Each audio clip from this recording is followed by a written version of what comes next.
जितने भी टॉपर्स आपको स्ट्रेटजी बताएंगे वो उनकी स्ट्रेटजी है, वो स्ट्रेटजी आपकी नहीं हो सकती है। तो यूट्यूब का कैसे प्रयोग करें, क्योंकि मैंने बोला है इंट्रो में, इंट्रोडक्टरी वीडियो में, कोचिंग लें या सेल्फ स्टडी करें, दिल्ली आना कितना ज़रूरी है। Hello everyone, this side Divya Tanwar. अभी रिसेंटली मैंने अपना एक यूट्यूब चैनल बनाया है, यूपीएससी विद दिव्या तंवर, ताकि मैं यूपीएससी की प्रिपरेशन में एस्पायरेंट्स की कुछ हेल्प कर सकूं। तो यूपीएससी की तैयारी के दौरान सभी एस्पायरेंट्स के दिल में मतलब कि मन में कुछ ऐसे डाउट्स होते हैं जो वो चाहते हैं कि किसी से पूछें या कैसे क्लियर करें। जैसे पहला डाउट होता है कि दिल्ली आना कितना ज़रूरी है।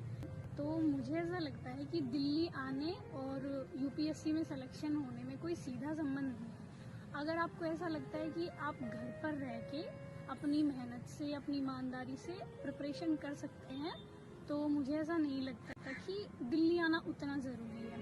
आप घर पे रह के भी प्रिपरेशन कर सकते हैं, क्योंकि मैंने जब अपना पहला अटेम्प्ट दिया था तो मैं प्रीलिम्स जब मेरा क्लियर हो गया तो मैं प्रीलिम्स क्लियर करने के बाद दिल्ली आई थी मेंस की आंसर राइटिंग के लिए। तो आप प्रीलिम्स क्लियर करने के बाद भी यहाँ मेंस की आंसर राइटिंग के लिए आ सकते हैं, अगर आप कंफर्टेबल हैं, आपको ठीक लगे तो। और उसके बाद मेंस क्लियर हो जाए तो आप इंटरव्यू के लिए, मॉक इंटरव्यू के लिए आ सकते हैं। लेकिन ऐसे परमानेंटली यहाँ रहने के लिए आना उतना ज़रूरी नहीं है। अगर आप गांव में रह के, अपने घर पे रह के पढ़ाई करना चाहते हैं तो वो दैट इज़ गुड, मतलब वो ठीक है।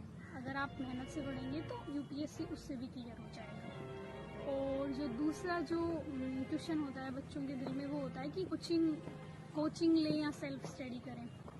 तो इसके बारे में मेरी सीधी सी राय ये है कि चूँकि मैंने कोचिंग नहीं ली थी तो मुझे कोचिंग के बारे में उतना सीधा नहीं पता है कि कोचिंग कितना % आपकी हेल्प कर पाएगी। लेकिन मुझे ऐसा लगता है कि अगर आप ईमानदारी से घर पे रह के भी विदाउट कोचिंग सेल्फ स्टडी करना चाहते हैं तो मुझे लगता है यूपीएससी की प्रिपरेशन आप कर सकते हैं।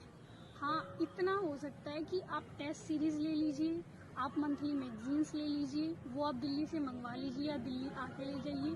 तो कोचिंग के लिए अगर आप अफोर्ड कर सकते हैं, आपको लगता है कि किसी टीचर की गाइडेंस की आपको ज़रूरत है, तो निसंदेह आप ज्वाइन कर सकते हैं। क्योंकि कोचिंग लेने से ये हो जाता है कि हमें थोड़ी एक डायरेक्शन मिल जाती है, आपके पास टीचर्स होते हैं आपके डाउट क्लियर करने के लिए।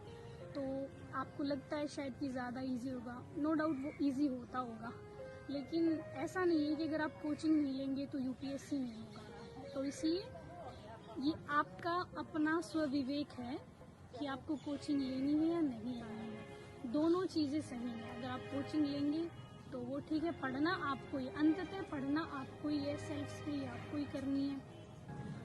तीसरा पॉइंट ये है कि हम यूट्यूब का कैसे प्रयोग करें, क्योंकि मैंने बोला है इंट्रो में, इंट्रोडक्टरी वीडियो में, कि मेरी तैयारी में यूट्यूब ने बहुत हेल्प की है।